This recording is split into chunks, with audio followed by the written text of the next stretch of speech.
Case ಆಯ್ತಾ? ಎಲ್ಲಿ ಅದು ಕೇಸ್ ನಂಬರ್ 1 ಆಮೇಲೆ beyond 2f1 Between 2f1 up to f1 up to 2f1 ಇವಾಗ ಏನು ನಾನು Between 2f1 and f1.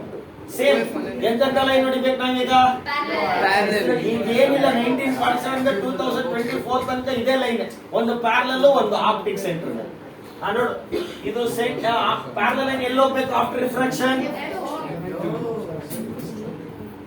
ಕಳಿಸ್ಬಿಡು.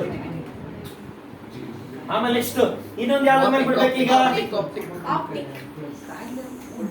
center ಎಲ್ಲೋಯ್ತು ಈಗ beyond 2f2 ಅವಾಗಲೇ f2 ನಲ್ಲಿ ಇದು ಮುಂದಕ್ಕೆ ನೋಡಿ 2f ಅಲ್ಲಿ ಇದ್ದಾಗ ಅದು f2 f2 ಇದು ಮುಂದಕ್ಕೆ ಬಂದಾಗ ಅದು ಏನಾಗಬೇಕು ಮುಂದಕ್ಕೆ ಹೋಗ್ಬೇಕು. ಏನ್ ಆಗ್ತಿದೆ ಇವಾಗ ಅಲ್ಲ ಮ್ಯಾಗ್ನಿಫೈಡ್ ಅಲ್ಲಿ ಮ್ಯಾಗ್ನಿಫೈಡ್ ಅಲ್ಲ ಇದೇನೆ ನೋಡು ಇದೆಷ್ಟಿದೆ ಇದೆಷ್ಟಾಯ್ತು ನೋಡು ಚಿಕ್ಕಿರೋದು ಸರಿ ದೊಡ್ಡದು ಆಗುತ್ತೆ, ದೊಡ್ಡದಿರೋದು ಏನಾಗುತ್ತೆ depend upon the situation. Sometimes it ಏನು ಮ್ಯಾಗ್ನಿಫೈಡ್ ಸಮಟೈಮ್ಸ್ ಇಟ್ ಡಿಮಿನಿಷ್. ಇವಾಗ ಏನಾಯ್ತು ಮ್ಯಾಗ್ನಿಫೈಡ್ ಆಗುತ್ತೆ 2f1 ವರೆಗೂ 2f2 ವರೆಗೂ ಸೇಮ್ ಸೈಜ್ ಆಗುತ್ತೆ. ಮುಂಚೆ ಚಿಕ್ಕದಿರುತ್ತೆ 2f2 ನಲ್ಲಿ ಸೇಮ್ ಸೈಜ್, ಇನ್ನು ಮುಂದಕ್ಕೆಲ್ಲ ಏನು ಮ್ಯಾಗ್ನಿಫೈಡ್ ಹೈಲಿ ಮ್ಯಾಗ್ನಿಫೈಡ್ ಆಗುತ್ತೆ. ಇವಾಗ ಇದು ಮ್ಯಾಗ್ನಿಫೈಡ್ ದೊಡ್ಡದಾಯ್ತು ನೋಡು. ಇವಾಗ ಬರೀ ಆಬ್ಜೆಕ್ಟ್ ಇಲ್ಲಿದ್ವಿ ನಾವು ಇದು between 2f1 and f1. 2f1 and Center of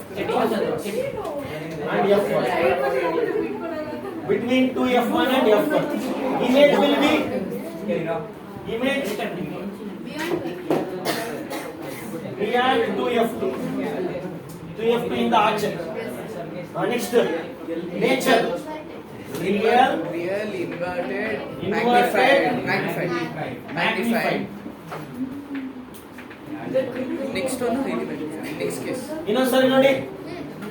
so in case number ಎಷ್ಟಿದು object is object is between 2f1 and f1 2f1 and f1 f1. When object is at 2f1 and f1, between 2f1 and f1 object, when you take parallel line, parallel line after refraction passes through f2. One more is the line passes through optic center, it goes on moving without any deflection, so it both mean beyond 2f2 and the image will be larger than the object, so it is magnified. So with object is between 2f1 and f1 and image is beyond 2f1, real, inverted and magnified.